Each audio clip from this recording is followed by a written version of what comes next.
Presenting the machine. ये कहानी उस वक्त की है जब इंग्लैंड और चाइना दोनों देशों के बीच में तनाव चल रहा था और दोनों ही देश अंदरूनी तरीके से अपने आप को मजबूत बनाना चाहते हैं ताकि अगर युद्ध हो तो जिस देश की टेक्नोलॉजी ज्यादा एडवांस हो वो उस युद्ध में जीत जाए। इंग्लैंड की एक लैब में जो जमीन के बहुत नीचे होती है वहाँ पर एक साइंटिस्ट को दिखाया जाता है और इस साइंटिस्ट का नाम विंसेंट होता है। विंसेंट के सामने एक सोल्जर होता है जिसके सिर पर गोली लगी है और ये लगभग पूरी तरह से मर चुका है, लेकिन विंसेंट ने अपने साइबरनेटिक इम्प्लांट से उसके दिमाग को रिपेयर कर दिया होता है और विंसेंट उससे बात करता है, लेकिन वो उसकी बात का कोई जवाब नहीं देता। विंसेंट अपने साथ काम करने वाले एक साइंटिस्ट को बोलता है कि पॉल के दिमाग के इम्प्लांट को एक्टिवेट करो और जैसे ही वो उसे एक्टिवेट करती है पॉल विंसेंट की तरफ देखता है। विंसेंट पॉल से पूछता है कि तुम्हारा नाम क्या है। पॉल को अपना नाम याद नहीं है, लेकिन पॉल बोलता है कि मैं अपनी मॉम से मिलना चाहता हूँ। विंसेंट पूछता है कि तुम्हें अपनी मॉम का नाम पता है क्या, तुम्हें उनका चेहरा याद है, लेकिन पॉल को कुछ भी याद नहीं होता। वो बार बार एक ही बात को रिपीट कर रहा होता है, आई वांट माय मॉम।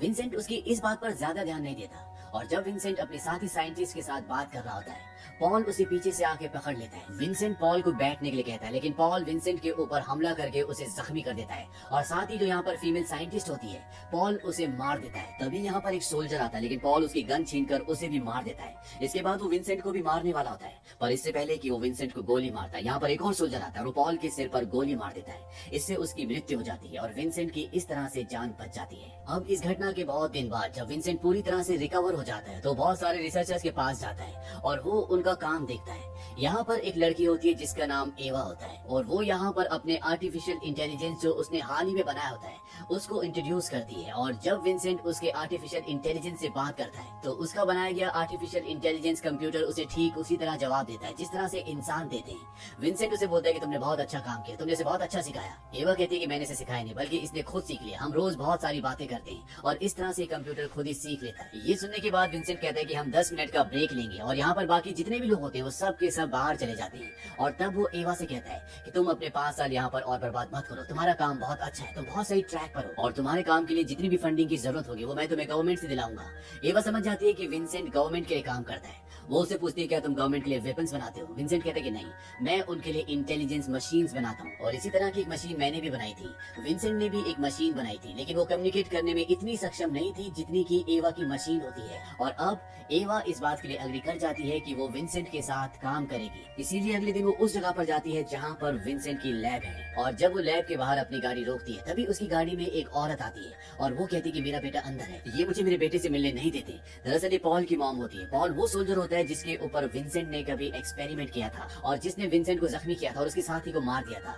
उसकी मॉम को अभी तक उसकी बॉडी नहीं मिली है, इसीलिए हमेशा यही बाहर खड़ी रहती है ताकि वो अपने बेटे से मिल सके, लेकिन इसे नहीं पता होता कि इसका बेटा मर चुका है। इसके बाद एवा अंदर पहुंच जाती है जहाँ पर वो विंसेंट से मिलती है। यहाँ पर बहुत सारे सोल्जर्स भी होते हैं और एवा देखती है कि उन सब के सिर पर एक निशान होते हैं और ये निशान ऐसे होते हैं जैसे इनका एक ही जगह पर ऑपरेशन किया गया है। विंसेंट उसे बताता है कि ये सब वो सोल्जर्स हैं जिन्हें वॉर में ब्रेन इंजरी हुई थी और यहीं से जहाँ पर उनके निशान है वहाँ से हमने उनके दिमाग के अंदर इम्प्लांट डाला है जिससे इनकी लाइफ, इनकी मेमोरी सब कुछ बहुत बेहतर हो गया। लेकिन इसका एक साइड इफेक्ट भी होता है, ये सब अपने बोलने की शक्ति खो चुके हैं, यानी कि ये बोल नहीं सकते। यहाँ पर विंसेंट एवा को थॉमसन से मिलवाता है। थॉमसन इस पूरे प्रोजेक्ट का डायरेक्टर यानी कि पूरे प्रोजेक्ट का हेड है और वो एवा से पॉलिटिक्स के बारे में क्वेश्चंस पूछता है। एवा पॉलिटिक्स में बहुत अच्छी नहीं होती। विंसेंट बोलता है कि हमने एवा को यहाँ पर पॉलिटिक्स के लिए नहीं बल्कि जिस काम में वो एक्सपर्ट है उसके लिए हायर किया है। इसके बाद ये एवा को एक आदमी के पास ले जाते हैं जिसके हाथ नहीं होते और अब उसे आर्टिफिशियल हाथ लगाए जाते हैं और इन हाथों के लगने के बाद उसके अंदर इतनी पावर आ जाती है कि वो अपने हाथ में मार्बल्स यानी कि कंचे पकड़ता है और उन्हें मसल कर चूरा चूरा कर देता है। ये देखकर एवा पूरी तरह से इम्प्रेस्ड हो जाती है। वो कहती है आज से पहले मैंने इतने स्ट्रॉन्ग कृत्रिम अंग कभी नहीं देखे। यहाँ जिस आदमी को आर्टिफिशियल अंग लगाए इसका नाम जेम्स होता है और वो एवा को बोलता है क्या मैं आपका हाथ टच कर सकता हूँ, क्योंकि मैंने बहुत वक्त से किसी भी इंसान का टच फील नहीं किया।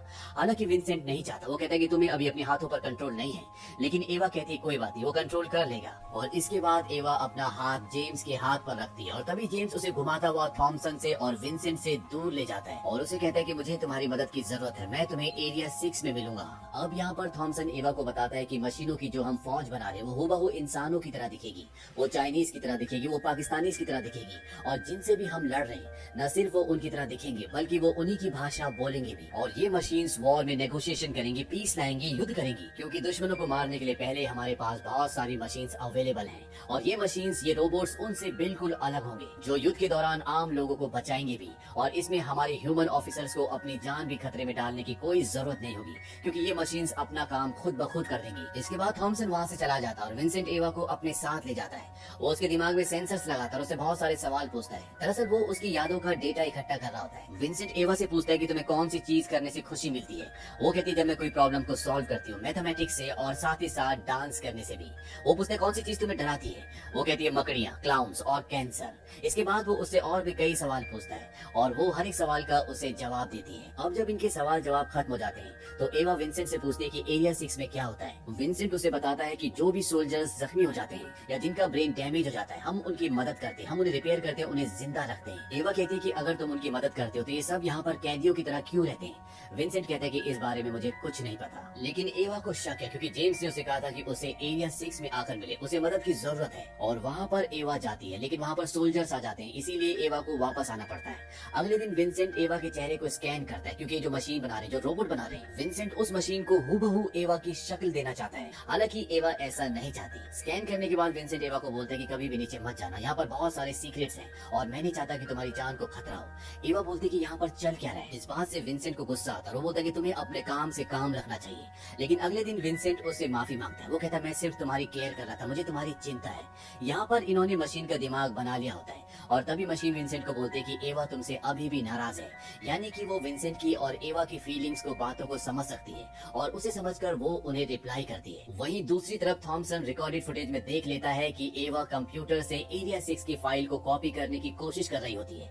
वो उसमें एक हैकिंग डिवाइस लगाती है और इस बात से थॉमसन को गुस्सा आता है। दरअसल एवा ने ये उस वक्त किया था जिस वक्त विंसेंट लैब के अंदर नहीं था और अब ये बात थॉमसन को पता है। थॉमसन उस जगह पर आ जाता है जहाँ पर विंसेंट और एवा है, जहाँ पर वो कंप्यूटराइज दिमाग से बात कर रहे होते हैं और थॉमसन उस दिमाग से पूछता है कि हम चाइना को वॉर में कैसे हरा सकते हैं और वो इस सवाल का बिल्कुल सटीक जवाब देती है। इसके बाद विंसेंट और एवा घर की तरफ निकलते हैं और जब ये गाड़ी में होते हैं तो विंसेंट एवा को बताता है कि उसे ये जगह बिल्कुल पसंद नहीं है। एवा कहती है कि अगर तुम्हें जगह पसंद नहीं है तो इतने सालों से यहाँ पर काम क्यों कर रहे हो। और तब विंसेंट उसे बताता है कि उसकी एक बेटी है जिसे रेड सिंड्रोम नाम की बीमारी है। इस बीमारी में इंसान बोलना भूल जाता है, उसकी ग्रोथ बहुत कम होती है, वो चल नहीं पाता क्योंकि ये एक न्यूरोलॉजिकल प्रॉब्लम है। और विंसेंट को पूरी उम्मीद है कि वो ब्रेन इम्प्लांट से अपनी बेटी को ठीक कर सकता है, उसकी मदद कर सकता है और इसीलिए वो यहाँ पर होता है। एवा पूछती है कि तुम्हारी बेटी के दिमाग के जो टूटे हुए कनेक्शंस हैं, उन कनेक्शंस को तुम मेरे दिमाग से जोड़ना चाहते हो। वो कहता है कि हाँ मैं ऐसे ही करना चाहता हूँ और इसीलिए वो उसके माइंड को स्कैन कर रहा होता है। लेकिन वो बताता है कि मैंने अभी तक खुद की बेटी के माइंड को स्कैन नहीं किया है। एवा कहती है कि मैं तुम्हारी मदद करूंगी लेकिन तुम मुझसे कभी भी झूठ मत बोलना। तभी ये देखते हैं कि रास्ते में पॉल की मॉम खड़ी होती है जिसे लगता है कि आज भी उसका बेटा जिंदा है जबकि उसका बेटा मर चुका है। एवा कहती है कि रात बहुत हो चुकी है, हमें इन्हें शहर तक छोड़ देना चाहिए। एवा उनके पास जाती है और जैसे ही वो पलटती है तो एवा देखती है कि वो पॉल की मॉम नहीं होती बल्कि ये कोई चाइनीज होता है जो उसे चाकू मार देता है। और ये सब कुछ थॉमसन अपनी स्क्रीन पर देख रहा होता है। इसका मतलब ये सब थॉमसन ने करवाया है और इसके बाद वही चाइनीज एवा को गोली मारकर मार देता है। लेकिन यहाँ पर विंसेंट को कोई कुछ नहीं करता और इस बात से विंसेंट को थॉमसन पर शक होता है। लेकिन थॉमसन उसे कहता है कि तुम लकी थे, वहाँ पर हमारे आदमी पहुंच गए थे, उन्होंने तुम्हें बचा लिया। लेकिन विंसेंट समझ जाता है कि थॉमसन उससे झूठ बोल रहा है और एवा का कत्ल उसी ने करवाया है। अब विंसेंट रोबोट को तैयार कर देता है और वो उसे हूबहू एवा की शक्ल देता है। उसके पास एवा के दिमाग का स्कैन भी होता है। उसे पता होता है कि एवा को क्या पसंद है क्या नहीं पसंद। वो उसका पूरा न्यूरोलॉजिकल सिस्टम उस रोबोट के अंदर डाल देता है और जब वो पूरी तरह से बनकर तैयार हो जाती है तो कोई नहीं कह सकता कि ये एक रोबोट है।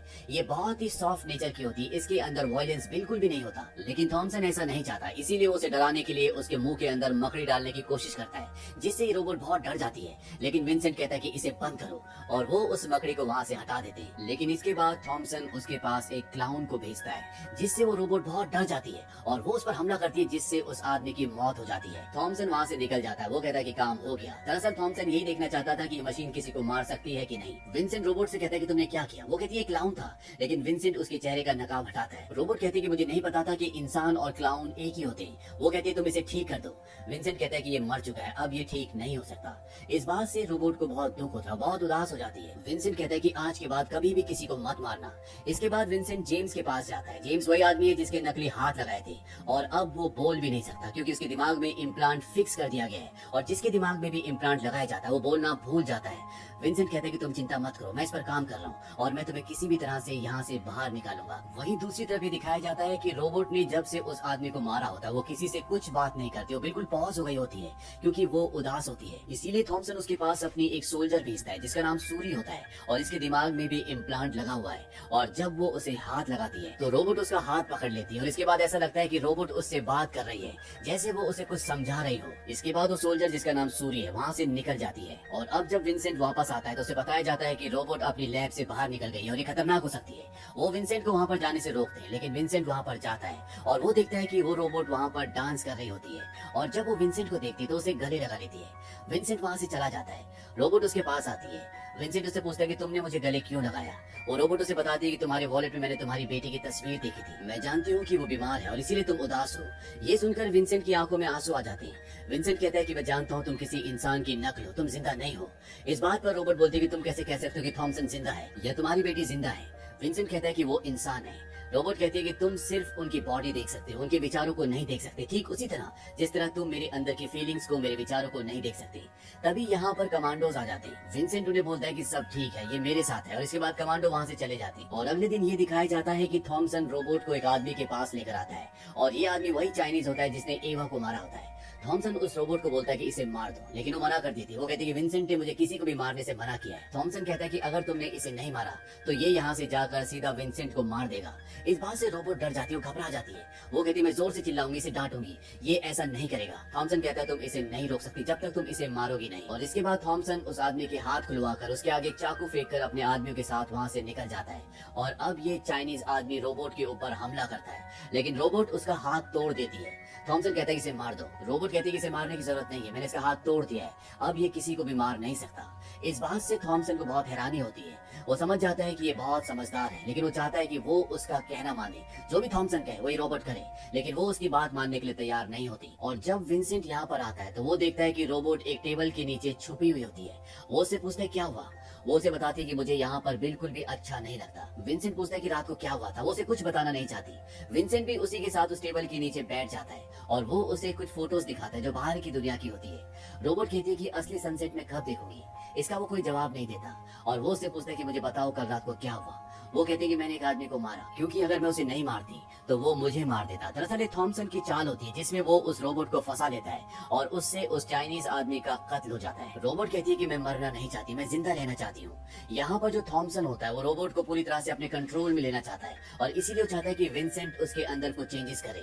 विंसेंट कहता है कि जिस तरह से हमने इस मशीन को बनाया था ये उससे बहुत ज्यादा बेहतर है और अगर हमने इसमें कुछ छेड़छाड़ की तो हो सकता है कि हम इसे खो दें। और इस तरह से विंसेंट थॉमसन को मशीन के साथ छेड़छाड़ करने से रोक लेता है। अब विंसेंट रोबोट के पास आता है। रोबोट उसे कहती है कि तुमने मुझे इसलिए बनाया ताकि तुम अपनी बेटी को ठीक कर सको। विंसेंट कहता है कि हाँ, अगर तुम जिंदा होती, लेकिन तुम जिंदा नहीं हो, तुम मशीन हो।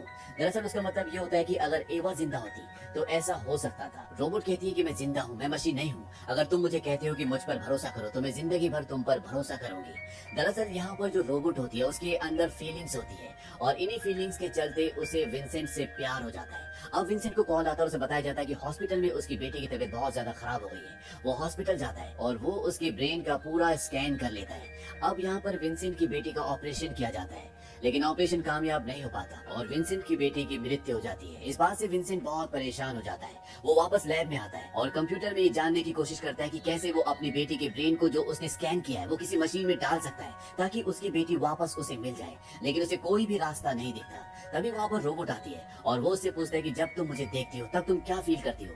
वो कहती है इसके लिए तुम्हें मेरी आंखों में देखना पड़ेगा और वो कैमरे से उसकी आंखों में जूम करके देखता है और वो देखता है कि उसकी आंखों में कई सारी विंसेंट की फोटोज है, यानी कि उसकी आंखों में दिमाग में कॉन्शियसनेस है। और इस बात से वो पूरी तरह से शॉक्ड हो जाता है, क्योंकि कॉन्शियसनेस उन्हीं के पास होती है जिनके पास फीलिंग्स होती है, जिनके पास दिमाग होता है। वो ये सारी बातें थॉमसन को बताता है। वो कहते हैं मशीन से भी बढ़कर कुछ है। थॉमसन कहता है कि हमें इसकी प्रोग्रामिंग बदलनी होगी। हो सकता है कि ये अपनी जैसी कई मशीन को बना दे और पीढ़ी दर पीढ़ी मशीनें बनती चली जाएं और ये इंसानियत के लिए खतरा हो सकती है। थॉमसन उसे कहता है कि तुम्हें उसकी प्रोग्रामिंग चेंज करके उसे पूरी तरह से मशीन बनाना होगा ताकि वो थॉमसन के ऑर्डर्स को फॉलो कर सके, लेकिन विंसेंट ऐसा नहीं करना चाहता। वो कहता है कि वो जिंदा है और इसके बाद थॉमसन विंसेंट को उसकी बेटी की दिमाग की स्कैन वाली कॉपी दिखाता है। वो कहता है मैं जानता हूँ कि तुम्हारे पास तुम्हारी बेटी की ये आखिरी दिमाग की स्कैन कॉपी है और अगर तुमने वो नहीं किया जो मैं तुम्हें कह रहा हूँ तो मैं इस फाइल को डिलीट कर दूंगा। इसके बाद विंसेंट मशीन के पास जाता है और वो उसे बताता है कि थॉमसन चाहता है कि मैं तुम्हें मशीन बना दूं क्योंकि तुम बहुत क्लेवर हो, तुम इंसानों की तरह सोचती हो और अगर मैंने उनकी बात नहीं मानी तो मैं अपनी बेटी को हमेशा के लिए खो दूंगा। ये सुनने के बाद मशीन अपने आप को सेकंड सेक्रीफाइस करने के लिए तैयार हो जाती है। और जब विंसेंट उसके सिर को खोलता है तो वो डर जाती है। वो कहती है, मैं मरना नहीं चाहती, मैं एक अच्छी इंसान बनकर दिखाऊंगी, मैं ना ही एवा हूँ ना कोई और हूँ, मैं हूँ। विंसेंट कहता है कि तुम चिंता मत करो, सब कुछ ठीक हो जाएगा। और वो उसके दिमाग से उसकी कॉन्शियसनेस को निकाल देता है, जिससे वो ह्यूमंस की तरह सोचती है, उनकी तरह बिहेव करती है, उसके अंदर फीलिंग्स आती है। और इसके बाद वो थॉमसन के पास जाता है और उससे अपनी बेटी के दिमाग की स्कैन कॉपी मांगता है जो उसने हॉस्पिटल से चुरा ली थी। लेकिन थॉमसन उसे देने से मना कर देता है और अपने आदमियों को कहता है कि इसे पकड़ लो। और अब थॉमसन ने विंसेंट को बंदी बना लिया है और रोबोटिक मशीन भी होश में आने के बाद वही कर रही होती है जो कि थॉमसन कह रहा होता है। और थॉमसन उसे ऑर्डर देता है कि विंसेंट के सिर पर गोली मार दो। वो विंसेंट के पास जाती है और गोली चलाती है, लेकिन उस बंदूक में गोली नहीं होती, इसीलिए विंसेंट की जान बच जाती है। तभी थॉमसन के पास उस साइंटिस्ट का कॉल आता है जो इस पूरे ऑपरेशन में विंसेंट के साथ था। और वो उसे बताता है कि विंसेंट ने हमें बेवकूफ बनाया, उसने उस रोबोट यानी कि मशीन के अंदर से कोई कॉन्शियसनेस कुछ नहीं निकाला, उसने सिर्फ एक जीपीएस डिवाइस निकाला है। और ये सुनकर वो हैरान हो जाता है और वो अपने सभी आदमियों को ऑर्डर देता है कि मशीन को और विंसेंट को तुम कहीं भी देखो उन्हें गोली मार देना। और इसके बाद वो कैमरा ऑन करता है और कैमरा में वो देखता है कि वहाँ पर मशीन होती है जो उसी को देख रही होती है और वो उसे देखकर हंसती है। इसके बाद कैमरा ऑफ हो जाता है और मशीन विंसेंट को खोल देती है। विंसेंट देखता है कि जिनके भी दिमाग के अंदर इम्प्लांट लगाए होते हैं वो सब के सब मशीन के साथ होते हैं और वो आपस में बात भी कर रहे होते हैं। विंसेंट मशीन से पूछता है क्या ये आपस में बात कर सकते हैं। वो उसे बताती है कि ये हमेशा से आपस में बात कर सकते थे। विंसेंट पूछता है कि फिर इन्होंने हमें कभी बताया क्यों नहीं। मशीन कहती है क्योंकि ये एक नई दुनिया का हिस्सा है और तुम एक पुरानी दुनिया का हिस्सा।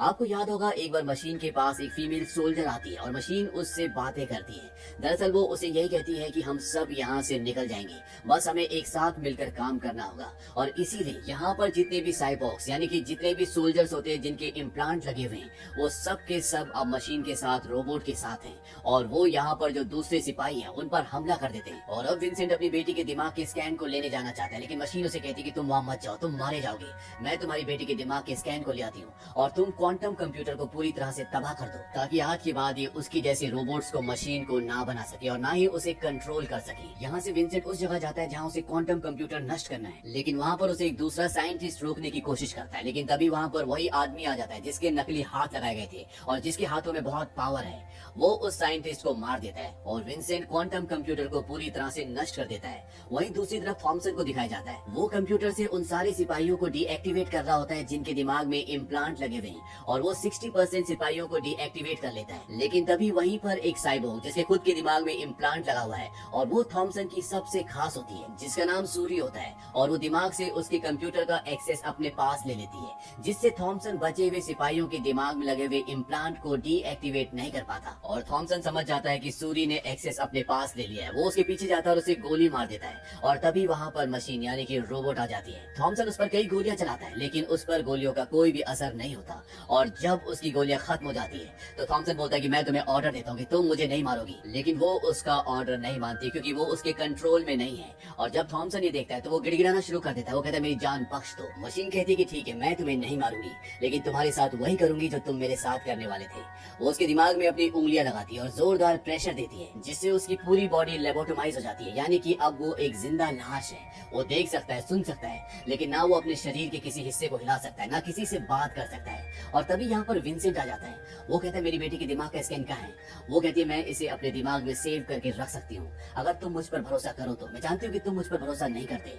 विंसेंट उसे अपने गले से लगा लेता है। वो कहता है कि मुझे तुम पर भरोसा है। और इसके बाद विंसेंट, मशीन और सूरी जो कि एक साइबॉर्ग है जिसके दिमाग में इम्प्लांट लगा हुआ है, ये तीनों के तीनों गाड़ी से यहाँ से निकल जाते हैं। और अंत में ये दिखाया जाता है कि विंसेंट अब मशीन के साथ एक नई जिंदगी की शुरुआत कर चुका है। उसके हाथ में एक स्क्रीन होती है जिसमें उसकी बेटी की छवि होती है और वो अपनी बेटी से उसी तरीके से बात कर सकता है जिस तरह से वो मशीन से कर सकता है। विंसेंट की बेटी बोलती है मैं गेम खेलना चाहती हूँ। विंसेंट बोलता है कौन सी। विंसेंट की बेटी बोलती है कि आपके साथ नहीं, मॉम के साथ। और तभी वहाँ पर मशीन आती है और वो उसके हाथ से उस डिवाइस को ले लेती है, यानी कि विंसेंट, उसकी बेटी और ये मशीन अब एक अनोखा परिवार बन चुके हैं। विंसेंट अपनी बेटी के दिमाग के स्कैन के साथ एवा के दिमाग के स्कैन को इसलिए मिलाना चाहता था क्योंकि उसकी बेटी की दिमाग की यादें अधूरी थी, उसके तार पूरे नहीं थे और इसीलिए वो चाहता था कि वो यहाँ पर एवा के दिमाग का इस्तेमाल करे, जो कि वो बाद में मशीन के दिमाग से करता है क्योंकि मशीन का जो पूरा दिमाग होता है वो एवा के दिमाग की कॉपी होती है। और इसी के साथ ये फिल्म, ये कहानी यहीं पर खत्म हो जाती है। ये फिल्म सन 2013 में रिलीज हुई थी। IMDb पर इसकी रेटिंग है 6.1। इस फिल्म का बजट था $15 लाख और बॉक्स ऑफिस पर इसने कमाई की थी $32 लाख की। उम्मीद करते हैं कि ये कहानी आपको पसंद आई होगी।